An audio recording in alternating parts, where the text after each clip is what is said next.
Drink and drive ತಪಾಸಣೆ ವೇಳೆ ಯುವಕ ಯುವತಿ ಕಿರಿಕ್ ಮಾಡಿರುವಂತಹ ಘಟನೆ ನಡೆದಿದೆ. ಮದ್ಯದ ಅಮಲಿನಲ್ಲಿ ಟ್ರಾಫಿಕ್ ಇನ್ಸ್ಪೆಕ್ಟರ್ ಮೇಲೆಯೇ ಹಲ್ಲೆಯನ್ನ ನಡೆಸಲಾಗಿದ್ಯಾ? ಡ್ರಿಂಕ್ ಅಂಡ್ ಡ್ರೈವ್ ತಪಾಸಣೆ ನಡೆಸುವ ವೇಳೆ ಯುವಕ ಯುವತಿಯ ಕಿರಿಕಿದು. ಬೆಂಗಳೂರಿನ ಸಿಂಗನಪಾಳ್ಯ ಮೆಟ್ರೋ ನಿಲ್ದಾಣದ ಬಳಿ ಈ ಒಂದು ಘಟನೆ ಸಂಭವಿಸಿದೆ. ಟ್ರಾಫಿಕ್ ಇನ್ಸ್ಪೆಕ್ಟರ್ ಜೊತೆ ಯುವತಿ ಅಸಭ್ಯ ವರ್ತನೆ ತೋರಿರುವಂತಹ ಆರೋಪ ಕೇಳಿ ಬರ್ತಾ ಇದೆ. ಯುವಕ ಯುವತಿ ವಿರುದ್ಧ ಇನ್ಸ್ಪೆಕ್ಟರ್ ದೂರನ್ನ ಸಲ್ಲಿಸಿದ್ದಾರೆ. ಪರಿಶೀಲನೆ ವೇಳೆ ಇಬ್ಬರು ಅಸಭ್ಯವಾಗಿ ವರ್ತಿಸಿದ್ದಾರಂತೆ. ಇನ್ನು ಘಟನೆ ಸಂಬಂಧ ಬಾಡಿ ಕ್ಯಾಮೆರಾ ಪರಿಶೀಲಿಸಬೇಕಿದೆ ಅಂತ ಹೇಳಲಾಗ್ತದೆ. ಬುಲೆಟ್ ಬೈಕ್ ನಲ್ಲಿ ತೆರಳುತ್ತಾ ಇದ್ದಂತ ಯುವಕ ಯುವತಿ ಇಬ್ಬರನ್ನ ಕೂಡ ತಪಾಸಣೆ ನಡೆಸೋದಕ್ಕೆ ಪೊಲೀಸರು ಮುಂದಾಗ್ತಾರೆ. ತಪಾಸಣೆ ನಡೆಸುವಂತಹ ಸಂದರ್ಭದಲ್ಲಿ ಇನ್ಸ್ಪೆಕ್ಟರ್ ಮೇಲೆಯೇ ಇವರು ಅಟ್ಯಾಕ್ ಮಾಡಿದ್ದಾರೆ ಎನ್ನುವಂತಹ ವಿಚಾರ. ಇನ್ನು ಘಟನೆ ಕುರಿತು ಡಿಸಿಪಿ ಸಾರಾ ಫಾತಿಮಾ ಹೇಳಿಕೆಯನ್ನು ಕೊಟ್ಟಿದ್ದಾರೆ. ಟ್ರಾಫಿಕ್ ಇನ್ಸ್ಪೆಕ್ಟರ್ ಜೊತೆ ಅಸಭ್ಯ ರೀತಿಯಲ್ಲಿ ವರ್ತನೆಯನ್ನ ತೋರಿದ್ದಾರೆ ಅಂತ ಹೇಳಲಾಗ್ತಾ ಇದೆ. ಇನ್ನು ಬುಲೆಟ್ ಬೈಕ್ನಲ್ಲಿ ತೆರಳುತ್ತಾ ಇದ್ದಂತಹ ಯುವಕ ಯುವತಿಯನ್ನ ತಡೆಯೊಡ್ಡಲಾಗುತ್ತೆ.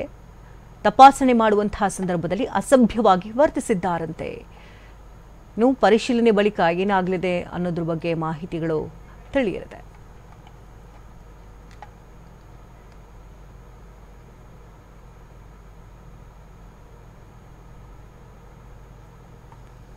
ಇನ್ನು ಬುಲೆಟ್ ಬೈಕ್ನಲ್ಲಿ ಯುವಕ ಯುವತಿ ತೆರಳುತ್ತಾ ಇರ್ತಾರೆ. ಇದೇ ಸಂದರ್ಭದಲ್ಲಿ ಟೆಸ್ಟ್ ಮಾಡೋದಕ್ಕಾಗಿ ನಿಲ್ಲಿಸ್ತಾರೆ. ಆದರೆ ಡ್ರಿಂಕ್ ಅಂಡ್ ಡ್ರೈವ್ ತಪಾಸಣೆ ಮಾಡುವಂತಹ ಸಂದರ್ಭದಲ್ಲಿ ಯುವಕ ಯುವತಿ ಟ್ರಾಫಿಕ್ ಇನ್ಸ್ಪೆಕ್ಟರ್ ಮೇಲೆಯೇ ಹಲ್ಲೆ ಮಾಡಿದ್ದಾರೆ ಎನ್ನುವಂತಹ ವಿಚಾರ ಇದು. ಬೆಂಗಳೂರಿನ ಸಿಂಗನಪಾಳ್ಯ ಮೆಟ್ರೋ ನಿಲ್ದಾಣದ ಬಳಿ ಒಂದು ಘಟನೆ ಸಂಭವಿಸಿದೆ. ಅಸಭ್ಯ ರೀತಿಯಲ್ಲಿ ವರ್ತನೆಯನ್ನು ತೋರಿದ್ದಾರಂತೆ ಯುವಕ ಯುವತಿ. ಹಾಗಾಗಿ ಇನ್ಸ್ಪೆಕ್ಟರ್ ಈಗ ದೂರನ್ನ ಕೊಟ್ಟಿದ್ದಾರೆ. ಪರಿಶೀಲನೆ ಕೂಡ ನಡೆಸಲಾಗ್ತಾ ಇದೆ. ಯಾಕೆಂದರೆ ಬಾಡಿ ಕ್ಯಾಮ್ರಾ ಹಾಕೊಂಡಿರ್ತಾರೆ.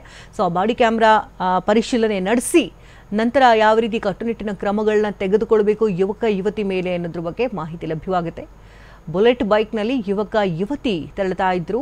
ನಂತರದಲ್ಲಿ ಅಸಭ್ಯ ರೀತಿಯಲ್ಲಿ ಪೊಲೀಸರ ಮೇಲೆಯೇ ಇಲ್ಲಿ ಹಲ್ಲೆಯನ್ನು ನಡೆಸಿ ಬೈದಿದ್ದಾರೆ ಅನ್ನೋದ್ರ ಬಗ್ಗೆ ಕೂಡ ಮಾಹಿತಿ ಸಿಗ್ತಾ ಇದೆ. ಇನ್ನು ಘಟನೆ ಕುರಿತು ಡಿಸಿಪಿ ಸಾರಾ ಫಾತಿಮಾ ಈ ವಿಚಾರವಾಗಿ ಹೇಳಿಕೆಯನ್ನು ಕೊಟ್ಟಿದ್ದಾರೆ.